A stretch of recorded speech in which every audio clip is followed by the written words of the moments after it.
I would have given anything to wake up one morning and look like Marilyn Monroe, because in high school, that was the way that men were relating. You know, it And, was. well, were you popular with the boys?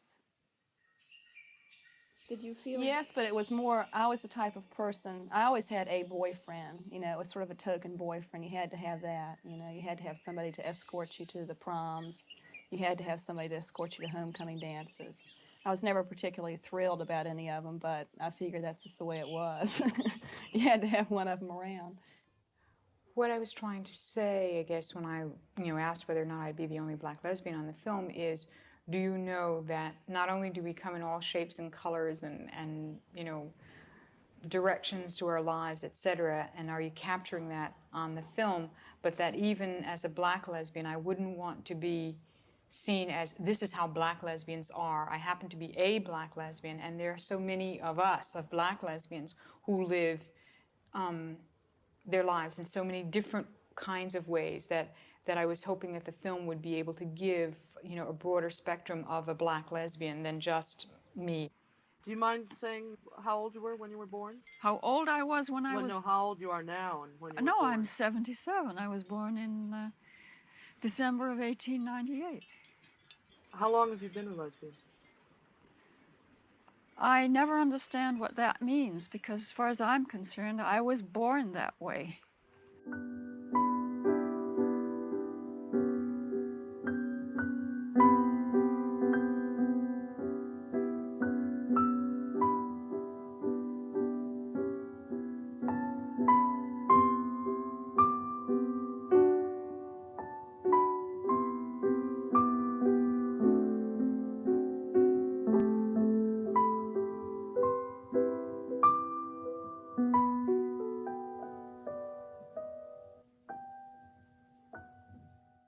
I spent the 50s essentially either going to graduate school or beginning my career as a teacher who was very much in the closet and very much attempting to hide the fact that I was a lesbian. And that meant putting down and holding down a whole part of myself that was really vital to my being.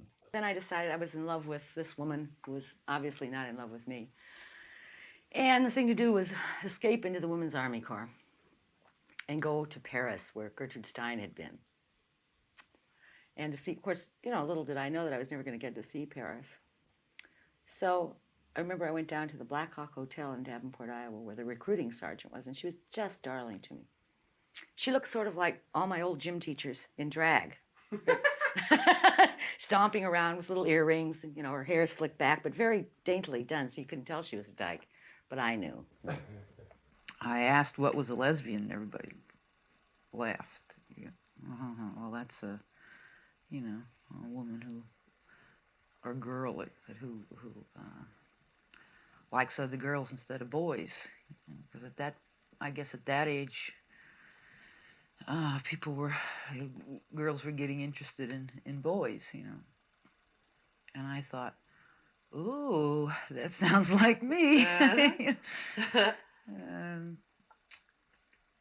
It scared me a little bit because, okay, that was the name for what I felt, but I still didn't know whether, that it was supposedly bad.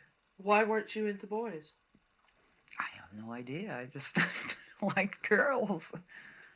From the family point of view, we had all the difficulties of survival and when we left England and came to Canada, and the difficulties of survival in a difficult climate under poverty conditions. There are things you don't worry about until you've solved a few of those problems. I was pregnant and we got married, and he was in the service in the Navy at the time. I loved him very much. I thought he was a typical Prince Charming. But when you're 17, everything's Prince Charming, I guess, really. Actually, it was kind of cute. He either called me a nymphomaniac or he said I was frigid. And I couldn't figure out how I could be both. One or the other I'd buy, I mean, I don't mind being cold, But when you live with a man and after 6 months he doesn't even turn over to kiss you goodnight, you know, you could be called frigid, I guess, if he doesn't want you. But what do you want, you know? I mean, I don't mind being Boston in the parlor and French in the bedroom, but just let me know what you want. It was just sort of a man's role being in the Army. And it attracted a lot of the women I knew who came down for their interviews in drag. What do you mean? Wearing men's clothes. Really? Yeah, yeah. Wearing Argyle socks and pinstripe suits and the hair cut just like a man with sideburns, shaved over the ears, the whole bit. And they let them in, you know, like that. Much to the credit of the Army psychiatrist, who would say, you know, have you ever been in love with a woman? And of course you would say, of course not. You know, what's a woman? I just love men sitting there in your pinstripe suit. I had been working in Tahoe as a change girl, even though I was a bit young, and he was in the service. And he called me from San Diego, and being young and living in an atmosphere in Tahoe that was really fast, I just took up one day and split. I went down to San Diego, and we went down to Mexico and were married. It was a few days before I was 18, actually. And we lived here, and right away my children started being born. So I decided I would ask my mother just exactly what a homosexual was. Oh my God. Her reaction was just so violent that it's really scared me. She screamed, you know, where did you hear that word? I came in with my suitcase and staggering down to the mess hall. And I heard a voice from one of the barracks say, good God, Elizabeth, look, here comes another one. And They immediately knew you were gay. yeah. Why? I don't know. Did. Do you think you were stereotypically dykey then? No, not at all. Never was, really. One short period when I was first in the Army, I tried it, and I looked so weird. Why? I just don't, Was there pressure to I'm try not it? shaped like a man, you know. Yeah, there was a lot of pressure that you should look butch if you were. Huh. And, of course, you wanted to, because you wanted to be identified, you know, as a dyke. But it was frightening, because if you weren't really like that, and you knew you were acting all the time, and there was no way to counter it so you could really be yourself. I was doing all kinds of things in that professional life when I was being very much closeted. I was sponsoring sororities, you know, which have a lot to do with the way in which you perpetuate those stereotypes of, you know, what femininity is all about. I found myself directing homecoming pageants. I was very close to marching for the war in Vietnam, and I was judging the Miss Texas contest. A lot of the ways that I just sort of even was in the world was oftentimes in an attempt to hide the fact that, you know, I was a lesbian. I did not wish to be discovered. I allowed myself very little feeling when I was in the world and had, you know, any kind of attention on me. It was not safe to do so. I became very invulnerable in a lot of ways, and a lot of that had to do with hiding. I prayed a lot because I believed, well, if I have enough faith, I will get over this well, sickness or whatever. Going to the psychiatrist was going to solve all my problems, and I would be fine, and my mother would, you know, be happy, and everything would be okay. But I couldn't, I didn't know how this was going to be accomplished, because the psychiatrist put me on this diet of green salads, 2 green salads. A diet of what? 2 green salads a day, and certain vegetables and things. And what this had to do with anything, I didn't know, but I figured, well, she knows what she's doing, so I followed that. I've always thought of my basic commitments, other than as to, then say to women, to my work, to writing, to poetry, to doing what it was in me to do as a creative person. If there was a problem connected with my temperament of being lesbian, before and even after I became aware of its connotations, was the loneliness, the fact that sometimes I feel I need someone beside me, and sometimes I'd rather be alone. Today it seems that my words are plenty. Tomorrow will be another song.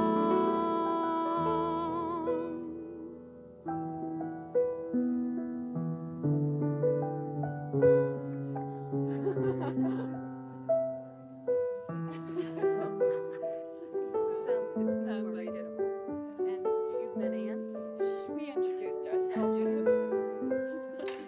Yes, you can make a lever. Elsa, you were worried how we'd use you in the film?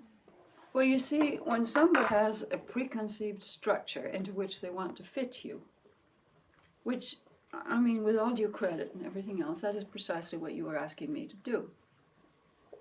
You wanted to fit me into a structure which you have, just as if I'm writing a novel or you're writing a novel.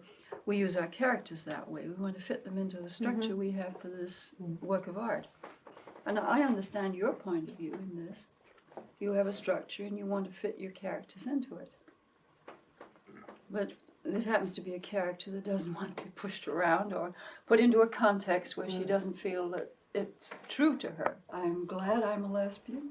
I feel complete because I'm utilizing what society characterizes as the male and the female elements in character. I feel that I have a proportion of each. I've said, yes, there's such a thing as a lesbian personality, and I believe it's what I have and was born with.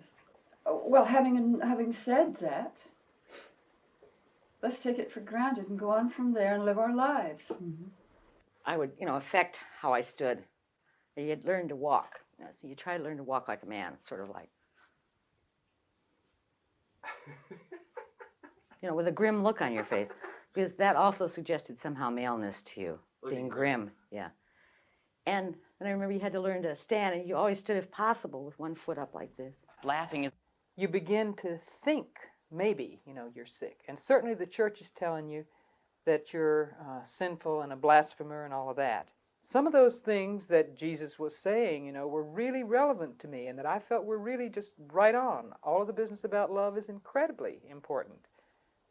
But what the church did with that message, or has done with that message, has been so oppressive to women and to gay people that I can't tell you, the kinds of things that I used to go through, like going to a wedding, which would of course be a heterosexual wedding. I would never ever be validated in that way, to have a wedding, in a church, to have the church validate, my concern or care or love or relationship to another woman.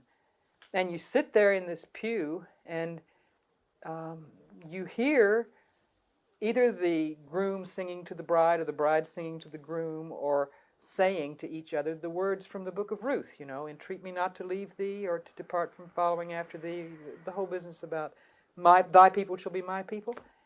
And, it's a really beautiful thing, for two people to be saying those words to each other. And it would just flash on me, just all over me, that those words were originally spoken by a woman to a woman, Ruth to Naomi, And then I would flash on all of the incredible relationships out of the Bible, like David and Jonathan. There were some real love relationships clearly going on, but the church has never seen fit, to validate those relationships. So you had 2 children? I was 3 months pregnant with my second when he left, when he walked out. Oh, it's bad enough to be in a situation trying to support your 2 children and have no means of support except to go begging to your parents. But it's another thing when a man's completely destroyed every belief that you had of your own self-worth. I mean, after all the time that we'd been together dating and the 15 months that we were married, by the time he got through with me, I was not only convinced that I was a lousy woman, a bad lover, a funky mother, and no damn good to anybody for anything. And that took a long, long time. When I left my husband, I just simply, we had had an argument, quite involved. Doesn't need to be gone into. On a Sunday evening, and he came back to the house after sobering up a bit and was having a cup of coffee, and I just walked into the kitchen and said, "Tomorrow when you go to work, I'm leaving, and I'm never coming back." And that's exactly what I did. I walked out with the children and about half of our clothing, and that's all I took. And I left. I don't have anything against the man. I mean, he's a nice guy. We just had a nothing marriage for 10 years and 4 children later. Do you enjoy And- being a mother? Oh, absolutely. I wouldn't have it any other way. Really. Even though I think I was immature when I started having children, and I had them fast. Oh, they're all 13 months apart, so you know I had them pretty quick.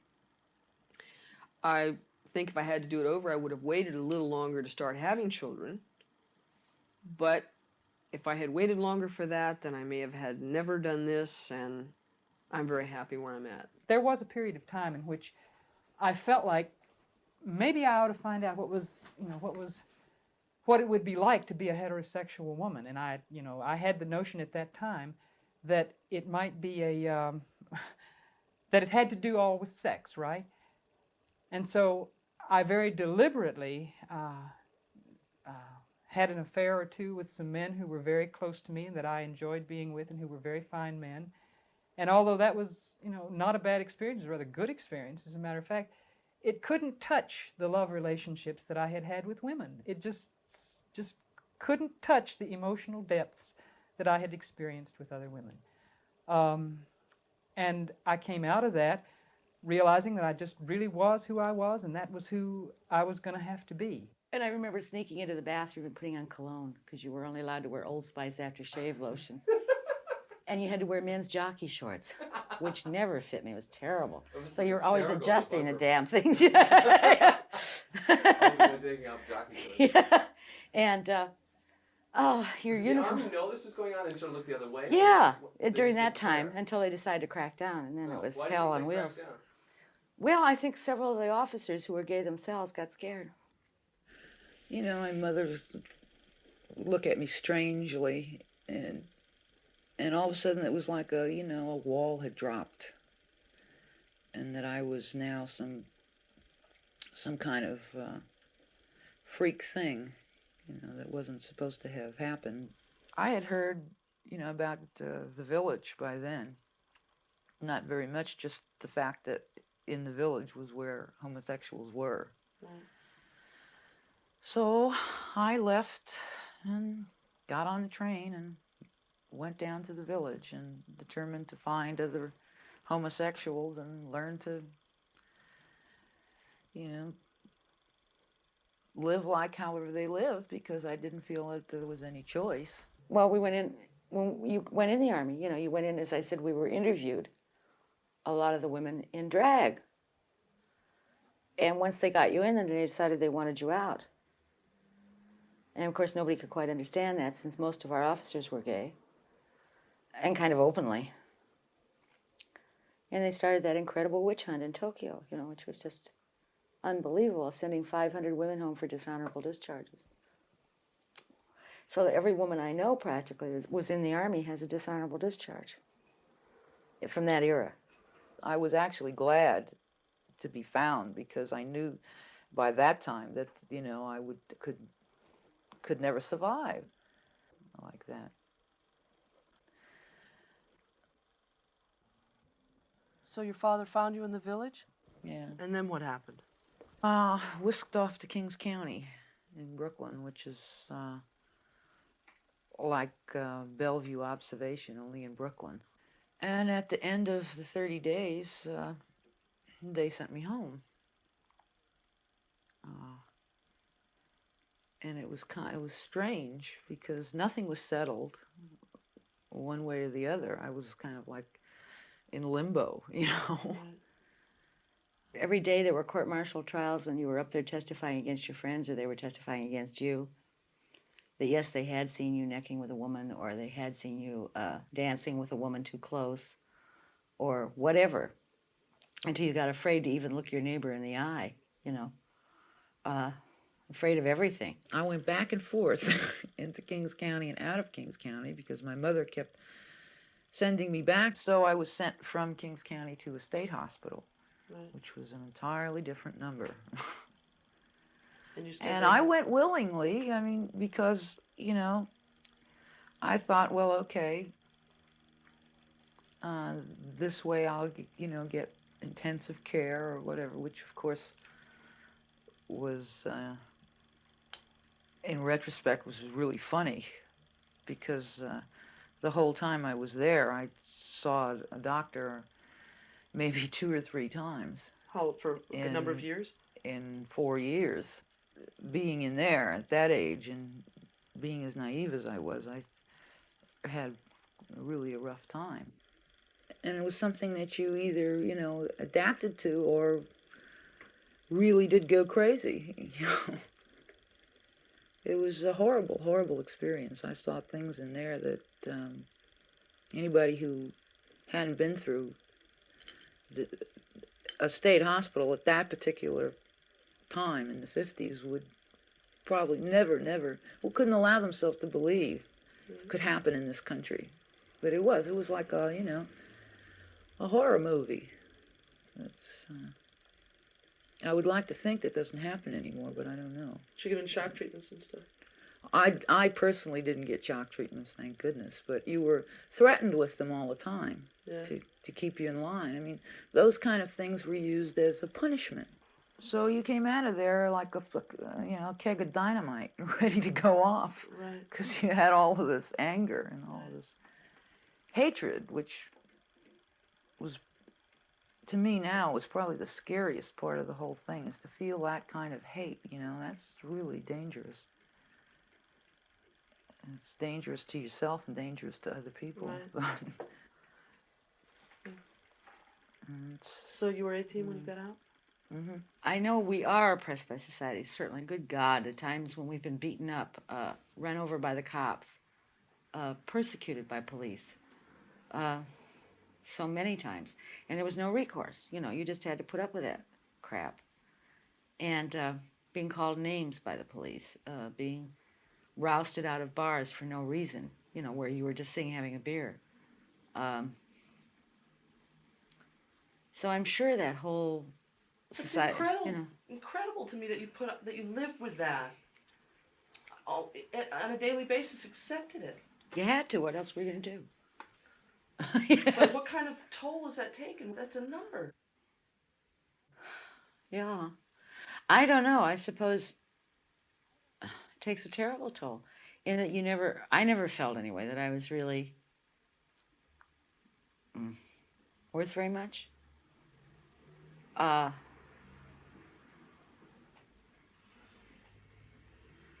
That whatever I did had to be to make a secret little safe place in my life for myself, somehow, without any help at all, from any quarter, except perhaps my dogs, you know.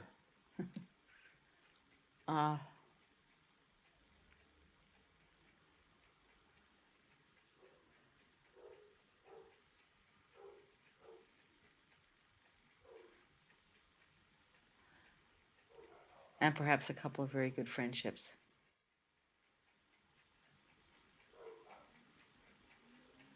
That's about it. You know, I don't...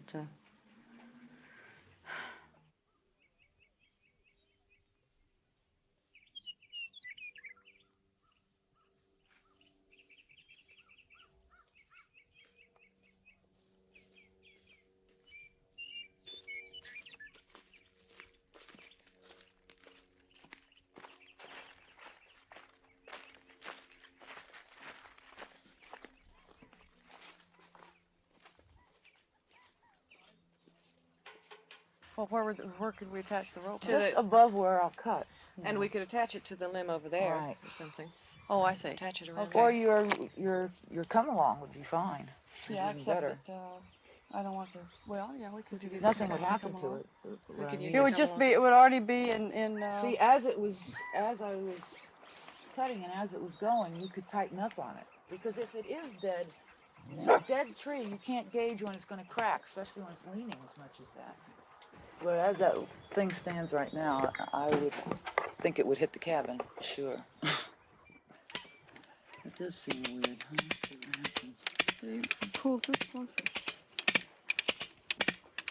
Well, that's all right as long as it doesn't slip in the end, you know. You No, don't need the- to get it that tight now. Well, the only thing that could possibly happen would be that the rope would snap. The limb won't break, but the rope might snap.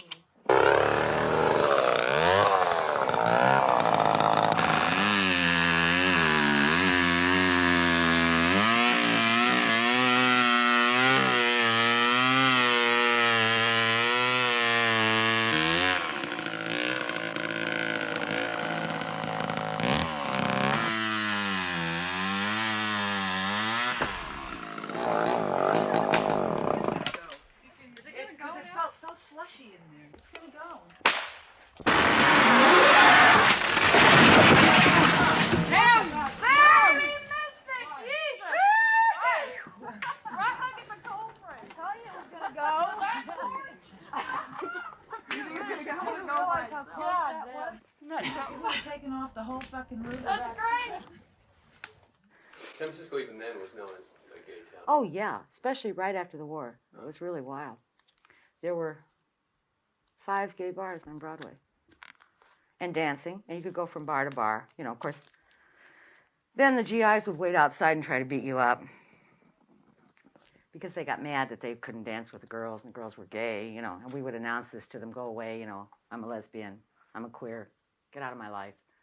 And anyway, we all lived on Bush Street, in this old 2-story house. It was a very exciting place to be because we were, as I said, in bars every night. And nobody wanted to work because you might miss something. But again, you had to work in order to get any money to go to the bars at all. So you would work part-time. I remember there was, oh God, Blum's Fruitcake Factory.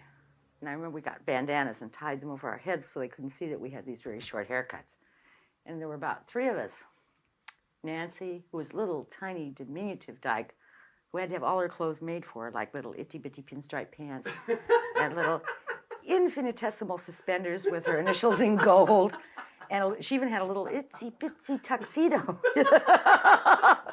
with marvelous. Yeah, oh, she was. She was barely 5 feet tall, I think, if that. And very blonde, short hair, you know. And she stomped, rum, rum. And she really wasn't butch at all. It was an act.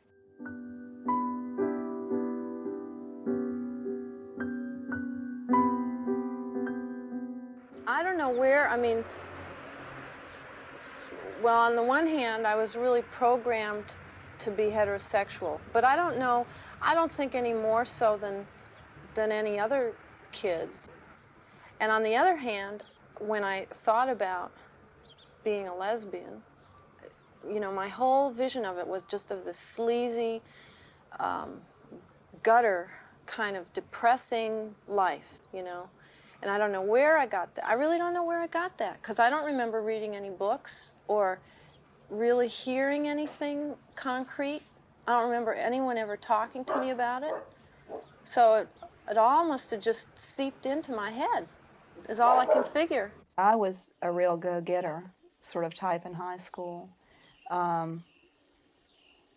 Everything. I mean, I was, you know, cheerleader, newspaper, president of the Honor Society, you know, treasurer of the SCA, president of the SCA, straight A's, the whole bit. You know, I was the American dream daughter. Were you happy? No, I was miserable. Were you? I hated it. I think I was, had not any permission at all to even consider it. Permission from society, permission from myself. I grew up in a fairly small town in West Virginia and lived in the country. Didn't know any gay people until I was in professional school. I had no experience, nothing to base any feelings on, really. I'd never considered it as an alternative. I think a child comes into the world, and that child is a human being, and sex research tells us that that child would be probably a bisexual human being, that she or he responds to men touching her, women touching her, males, female, in equal ways. That child is capable of receiving love and affection.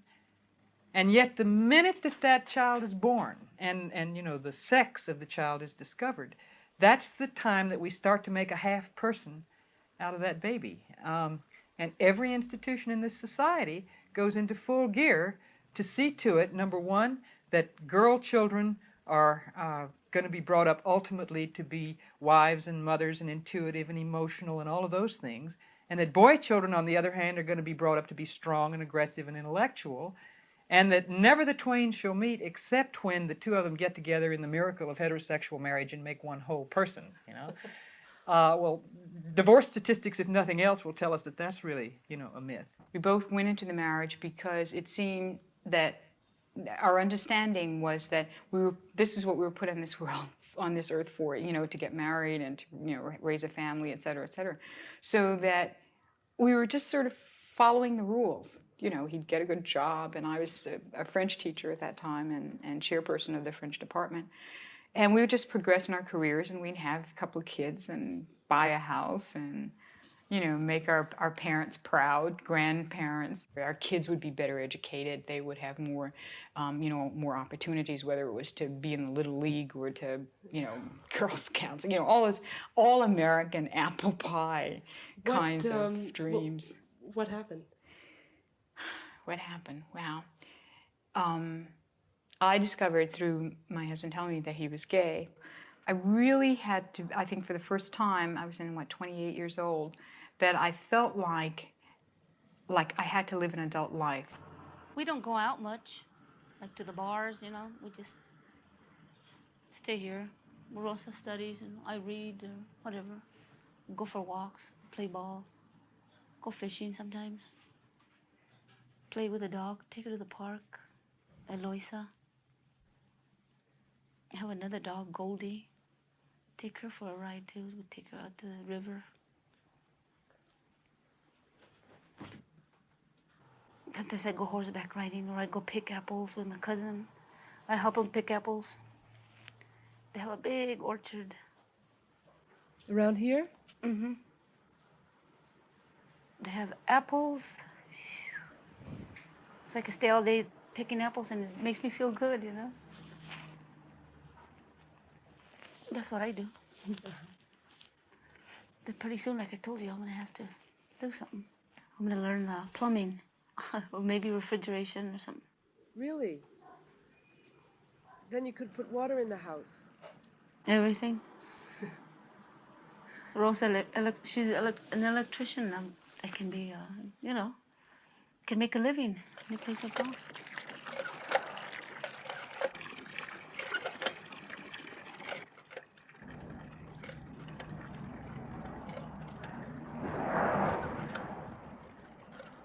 One evening I came up and introduced myself and said that Ardith, the Avon lady, had told me that she'd been looking for a babysitter, and we talked, and then we brought the kids down to my house, introduced them to my children, and made sure that they got along okay, and then I started babysitting for her. Well, obviously I was attracted to her in the beginning because I think she's very pretty. New Year's Eve, the first year that we'd known each other, she had a party over there. And I was kissing everybody, and I went in the kitchen when she was cleaning up or taking in some dishes or an ashtray or something. And I gave her a big lip lock and said, "Happy New Year, sweetheart." I died. I mean, I totally died. When she finally told me, you know, what she was thinking, I told her she was sick first. And I really couldn't understand it. I said, "Sweetheart, you're just misunderstanding the fact that you've been lonely and that you need somebody, you know, to care about and somebody to pay attention to you and talk to and be with. You're mistaking it for a different kind of love." Pam and I have been together almost 7 years. It'll be 7 years next month. No, we're not going to go through that again. No, we won't go through that again. It's 8 Easters, but 7 years. Okay. In the beginning, I looked very much like a man. I even cut my hair so that I had actual sideburns.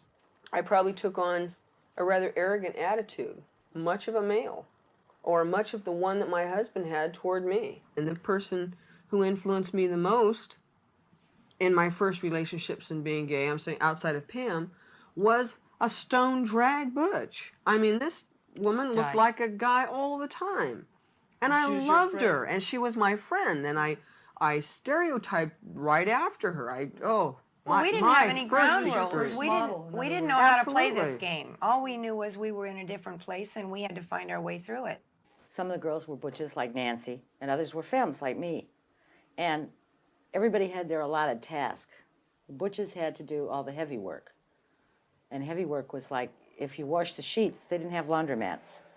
So I'd wash the sheets in the one bathroom in the whole house, put them in the bathtub and put a board across the bathtub and sit on it and read and squash the sheets. That was the femme's job. And then the butches would take over and wring out the sheets. So there was itty-bitty Nancy bringing out the sheets. And the butches would hang up the sheets. The relationships that lasted 20, 30 years were role-playing because everybody knew what they had to do, you know.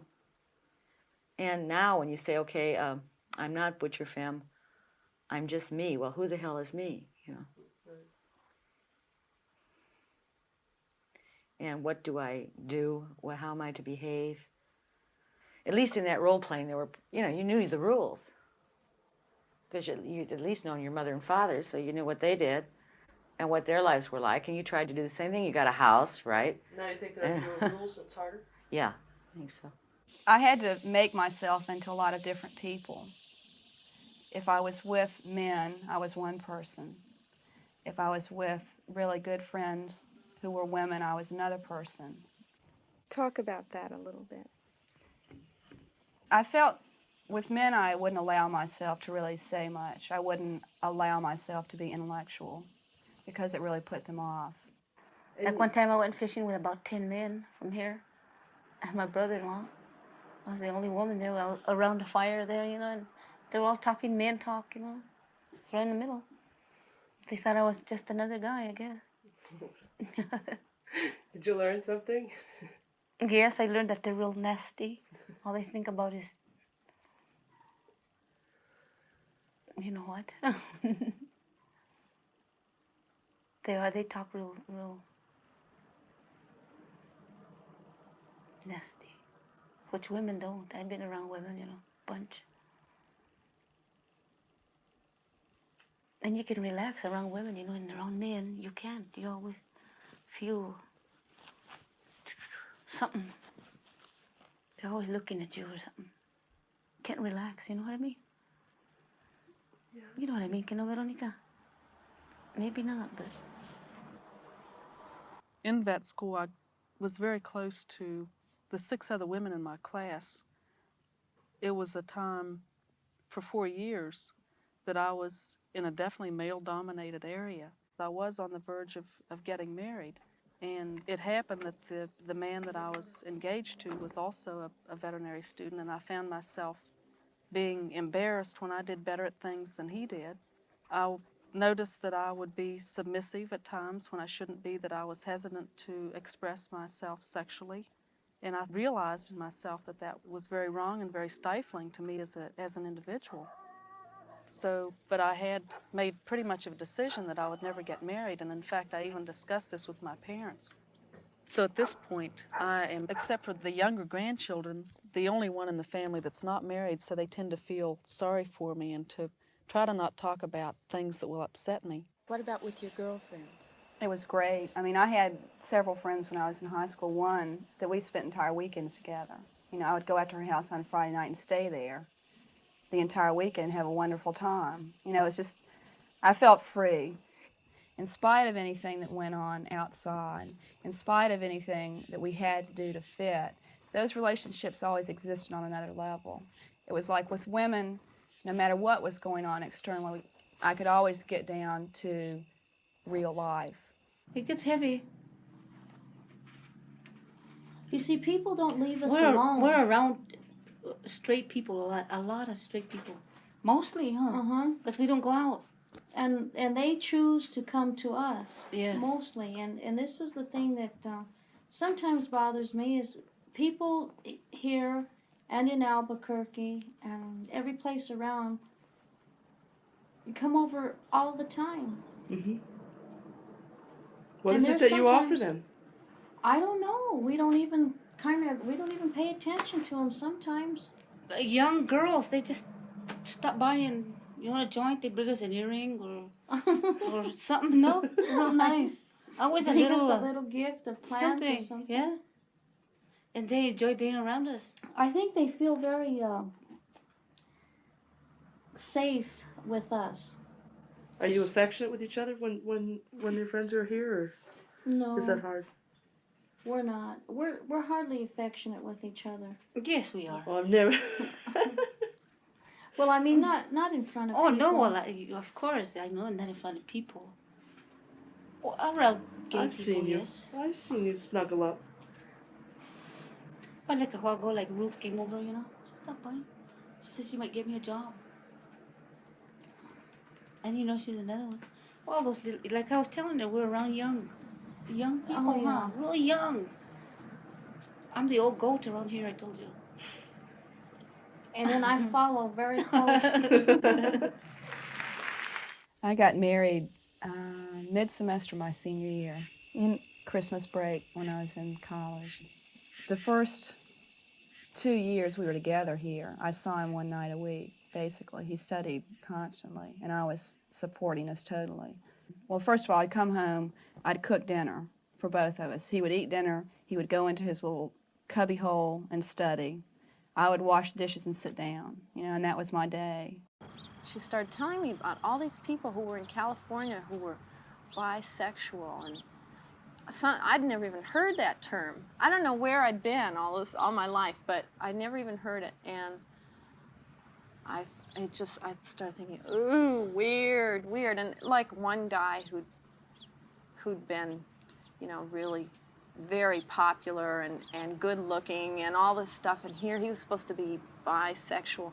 So that sort of started me thinking about it. I had this one girlfriend, one of my best friends, who was a very physical person, and she touched, you know, whenever she talked to people, she touched them and all. And I started, so from then on, whenever she touched me, I think, am I enjoying it? Am I enjoying it? You know, and I was just very self-conscious and worrying about this a lot. Considered myself, and was considered when I was in veterinary school, a feminist, although I was not out marching or anything. It was at that point when I think my true feelings about women and feminism and sisterhood really began, because I became very close to these women. And although sexually I was not involved with any of them, we were all very close emotionally and gave each other a lot of support. I did have feelings about women, but I didn't relate that as a sexual feeling, although it was, really, when I look back on it. But I just could not bring it to the surface. I could not make it a conscious thing until I did meet a lesbian and talk to her about those feelings. And then I realized who I was. It didn't take long. I was getting into somewhat of a feminist head, a feminist understanding, or basic understandings that I had with one friend of mine, another female friend, very close, that we were not into letting men displace, you know, one or the other of us. The friend relationship developed into something that was much more for me, because I began to get very excited about, you know, a luncheon date or a dinner date or whatever, and increasingly as excited or more excited about going out with my friend Virginia as I would be about going out with a man. And I walked into the room, and here I see this ring of women sitting around on the floor, and I look around, and there are, you know, I could see one here, these women, these well-known women who I knew were in Radical Lesbians. So I knew that must be where I was, and I really freaked out. I sort of backed against the wall and felt like I was crawling around the edge of the room to sort of try and sit in the back. And everyone kind of turned around and smiled at me. A lot of them knew me. It's sort of like, aha. And I thought, no, wait, you don't understand. Well, it was this incredible night. And towards the end of the evening, I wasn't afraid of these people anymore. The other thing that happened was that I met this woman there. I think I shall never forget walking into the first meeting of what we were then calling Gay Women's Liberation, and there were something like 80 lesbian women sitting around in that room. I had never seen 80 lesbians together before in my life. I think it was real different being a lesbian in the 40s and the 50s and having the experience of being a lesbian in the late 60s and the 70s. It's almost as if I've been waiting for the women's movement all my life. There's a difference to me between being a lesbian and being a lesbian feminist, or a lesbian who is committed to women on a political level and not just personally, in my life. That's what I'm But supposed it's to also It's out and out, up front, everyday Taking our assertiveness practice of your own womanness. And if that means, in my case particularly, a certain That's what I think I appearance of meant by aggression, realizing. then right But on. don't you think an awful lot of this aggression is without any sort of aim or direction? It's just an Among emotional. a lot of women, yes, It's just an emotional. But if it helps them. It's probably I necessary. know I went through a period of being really angry and giving the finger to men in the street. Really? Yeah, and You don't look shouting- like that. Yeah, but I did it for a couple of years, and then I What did I it do? kinda got it out. What did it do for you? I feel much better. No, and I think it really did help, and it does help people to let all that anger out. It's building up over the years. And I think that it's important just to change the entire image. I'm my own image of I am my own heroine in a sense. Finally, I've come to a point where I'm who I want to be. Right. Well, I wish that when I was 16 I could have met myself somewhere, I think that what most attracted me initially was to see a woman who was so self-assured. She just seemed to glow all the time. It was just like electric. And where I was at that time, I knew that that's the way I wanted to be. Not at that time relating it to lesbianism, but just relating it to that feeling of really being sure of myself, knowing that I was capable and just being able to do something about it. But most people that I'd ever been around never allowed me to really go full tilt with myself, to take it to the limits and to see what I could do. There was some party at Sue's house, her apartment, and all these women, it was the women who were in Radical Lesbians, and one by one they left, and I had decided that tonight was the night. I just loved her eyes, and I remember they reminded me of my dog Snooch's eyes, and so I told her that night, I said, "You just have the most amazing eyes. They remind me of my dog's." And I guess she took it pretty well. She said, "Oh, well, thank you." And she said, "Well, you can either, if you want, I can give you a ride home, or if you want to stay here the night, you can do that." I said, "Well, I'll stay here." And very casual, very cool. And then we got into bed. And I'm lying there, and we're sort of lying on opposite sides of the bed. She mumbled something to me, and I couldn't really hear her. And then it registered. She asked me if I needed a pillow or what. And so I thought, aha. I said, well, I mean, we could share one. So there, that was what did it. Then we just. It was at 5. Everything that I was feeling was love. Those were love feelings, but love in the sense that I had reserved that word, the way that I said it to myself and the way that I felt it. Like that was the kind of love that was reserved between men and women. Well, I didn't know anything other than the feelings that I had for her, and that they were very real, and I didn't want to deny them at all. But I had to keep denying them over a period of time, because to come out and say to another woman, "I love you," was like, you didn't do that. That's what the line was. You just didn't do that, and you certainly didn't act on that. Until I finally realized that I had to just tell her what I felt, because the feelings were getting, just unable to contain them. And so I did. And It was a whole, just like opening a new door into a new life. And it would be impossible to really describe my feelings. That whole summer, it happened in the summer. That's all I remember was driving to get out to where these people were. Before the actual event, the last 2 weeks, both of us were just berserk. I mean, we'd walk around, we couldn't even talk half the time. And I knew it was coming, and I just kept saying, "Oh dear." Did you make the move? Yes, which was even more amazing. I was really surprised.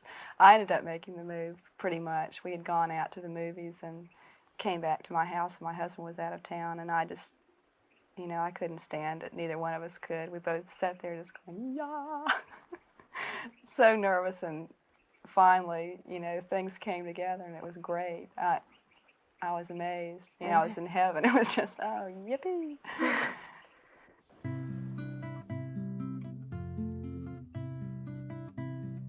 Foxglove woman, marigold child, the full moon is always in your eyes. Your look is soft, your touch is mild, your step is strong, your voice is wise.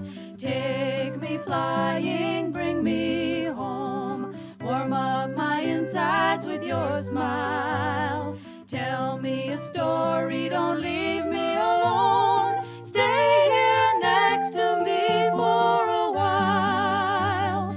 Life is so short, time is so long. Waiting seems longer than before. Being away seems somehow wrong. I want to be with you more and more. Foxglove, marigold, garden woman, time is hungry, time goes on. Life is full here without you, only because of your sweet smell and song. Sunshine woman, thundering child, the full moon is shining in your room. Take my thoughts to you for a while. Send back a kiss on a golden spoon. Send me a lock of your wildflower hair. Write me a note full of sky. Tell me when I come home you'll be there. If I tell you I'm happy, you'll know just why. If I tell you I love you, marigold woman.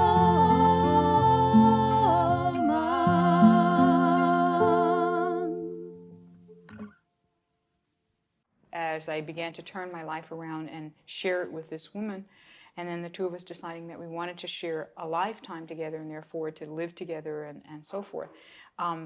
There was never a point at which I was questioning how I was feeling about this, the rightness of it. It was always right with me from the moment that I chose it. Obviously realizing that, of course, I am a lesbian, and as far as, you know, as innocent and naive or whatever as I felt about coming to this, the reality was, okay, you love another woman, and the world calls that lesbian, and the world doesn't like lesbians. When our very first time to court, we talked at great length about what we were going to do about it. We could have totally denied it and moved away from one another, broke up what we thought was a pretty stable home, stable environment for the kids.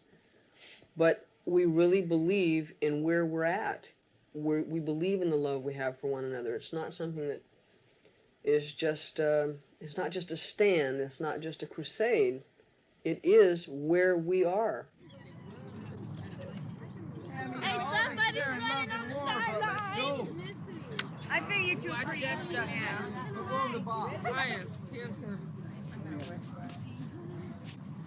I'm rushing though. Hey, Jesse!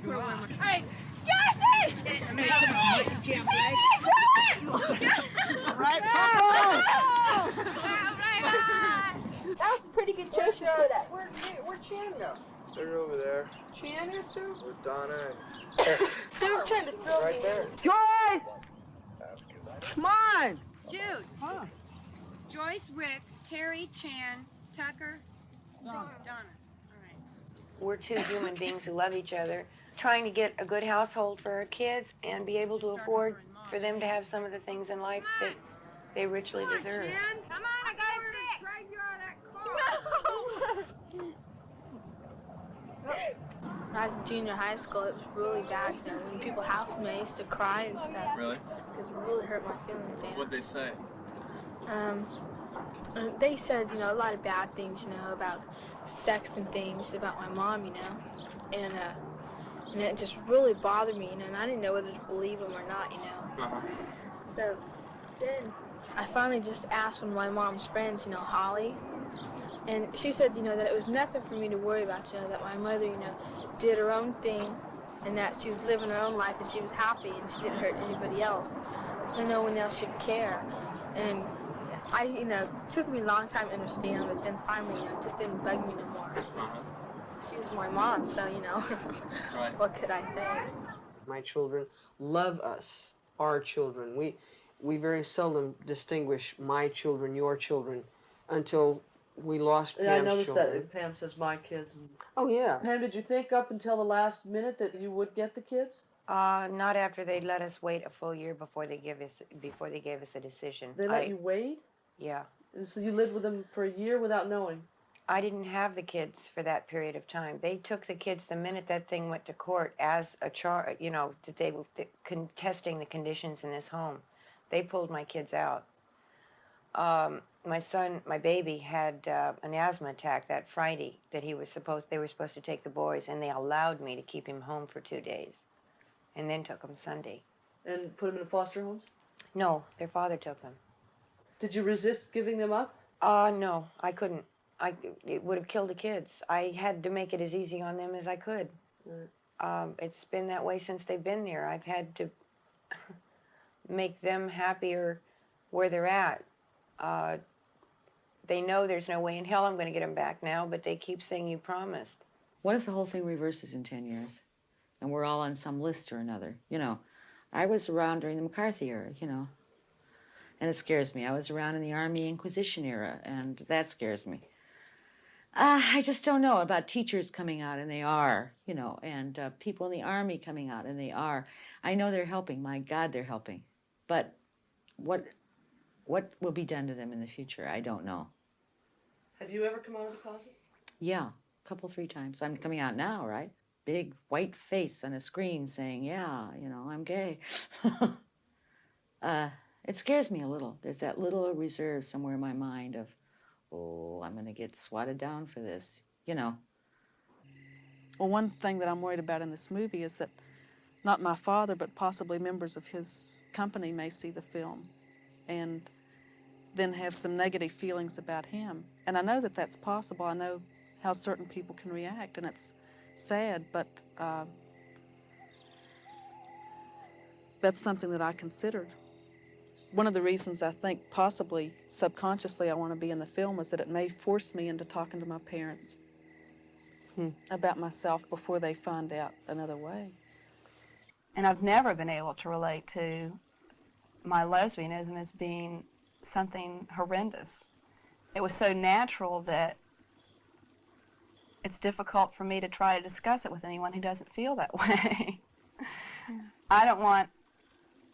I can't understand how I could approach them and, you know, them having known me for 26 years now, that they could freak out. I don't want everything that I've ever been to them to have to be erased and start all over again. It's not like that. It's not like the things they've known about me in the past or the basic person I am hasn't changed. You know, in a lot of ways, now that I look back, they've been a really large part of it. They may not be very happy about that. But, so I don't know, you know, I don't know what to do. I don't know when I'm going to approach them. The wives, do you feel different from them? Do I feel different? No, not at all.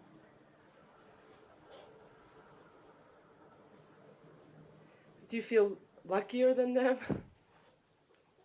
Yes, I sure do. Yes, all the way. For sure. And what in everything. Describe some of that. Just everything, being free and doing what I want. You love each other, you care. You do little things for each other. And you always want to be together. Yes, there's always been a rather deep sense of aloneness, even and even in love. Maybe it's just my temperament. But on the other hand, I've had endless friends, I must say, and beautiful friends and loving friends, but there always seems to be an area where you don't touch. Do you think that's a choice of yours, or is it just a condition? A choice? No, I think it's temperament. I don't know whether it's choice or not. What do you think? I'm not sure. I can't imagine how it would be otherwise. I think I've always had a rather deep sense of the solitude of the individual in the cosmos. I have felt probably less alone in nature and with nature than at any other time. I tend to feel alone and separate in crowds. Are you a lesbian separatist?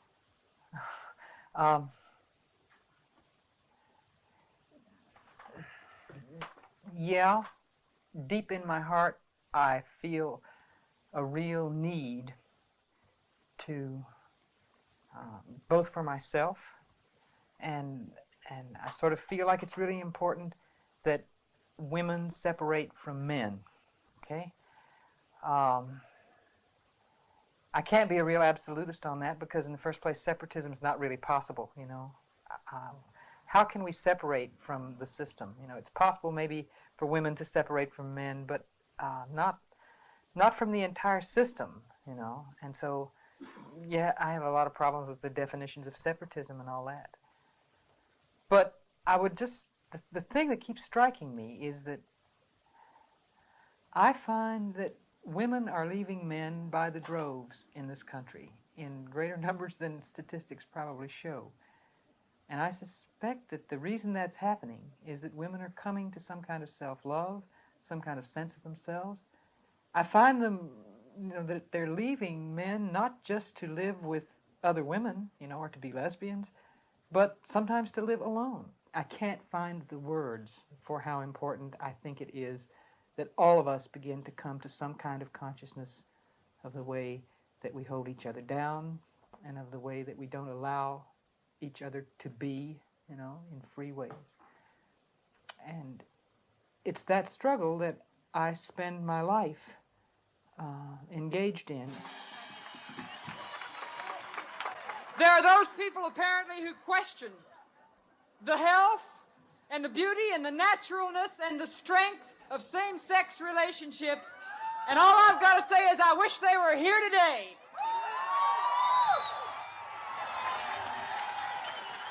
We have been made invisible because the word might get out that women can love each other. We've been made invisible because the word might get out that men can love each other. It is indeed a worldwide movement, that women are on the move in this world, that people whose sexual and affectional preferences are different are on the move in this world, and they're moving towards fuller and fuller recognition, and moving towards something that in the end will be redound to the benefit of not just women and not just lesbians and gay males, but to the entire human race. Because as I intimated in one of the questions before, I think there's a lot that we have to offer, that women have to offer to the world culture in terms of restructuring it in a more positive way. And I think there's a lot that lesbians and gay men have to offer in terms of restructuring the world culture in a much more positive way.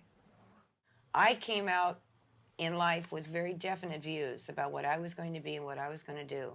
And if you'd asked me 8 years ago if I was going to be queer, if I was going to be living with a woman and give up my children or anything else, I'd have said, you were a lousy liar. So now I say, only until tomorrow, because I will never say never again. Or forever. But you're not sorry. I'm sorry that we had to suffer for a beautiful thing. I'm sorry my kids had to suffer because they had the best family relationship going. They had to give up a lot, supposedly for the creature comforts and, more money and all kinds of neat things. I'm sorry for all the kids in the world that would prefer to be in one place and can't be. It's a shame, and it may take 2 more generations before people can honestly look at another human being and say, you're fine, even if you are gay. Do you think that if society accepted lesbianism, that you would have a different sense of yourself now? Or Yeah, I might become a great criminal. Who knows? Something that was not, you know, the mainstream of society. I find one of the depressing things about lesbians being accepted or the gayness accepted is that we lose our sense of the in-group, the adventure of being different in a straight world, which was always exciting to me anyway, you know, of having our own language, our own terminology. It'll make you kind of, it makes you kind of sad to see that. Yeah, yeah, I'll miss that a lot. That secret society, the Little Alfred Annie Decoding Society, you know. I belong somewhere that nobody knows about. That's very secret, you know. What do you think of it? I mean, is there an equal trade-off of your being able to feel free?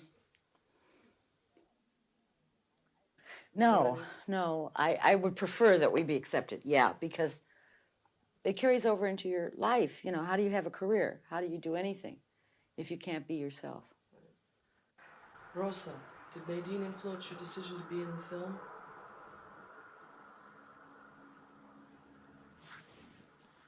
No, she's never really influenced me in any decisions that I've made. She's always left it up to me as to what is best for me, but she's never told me one way or the other what I should do. And I don't think I've been this way with her either. We're very free people. You allow each other some space and... Oh, yes. Acres of space.